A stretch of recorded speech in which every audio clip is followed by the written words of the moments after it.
কি হলো?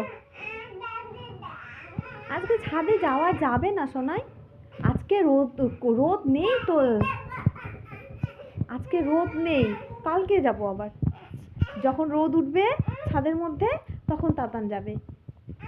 আজকে কুয়াশা, ঠান্ডা পড়েছে, কি ঠান্ডা হাওয়া। সত্যি বলছি, কালকে প্রমিস করো না, যে প্রমিস করো, প্রমিস করো, প্রমিস, হ্যাঁ প্রমিস, ছাদে কালকে যাব। কালকে রোদ উঠবে তখন তাতানকে ছাদে নিয়ে। এখনই ঠান্ডা বাবা, এখন গেলে ছাদের মধ্যে গেলে এখনই যাবে? হ্যাঁ পিস চলো?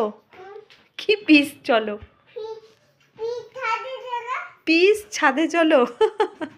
প্লিজটাকে বলছে পিস ছাদে চলো। না বাবা, আজকে ঠান্ডা, খুব ঠান্ডা পড়েছে।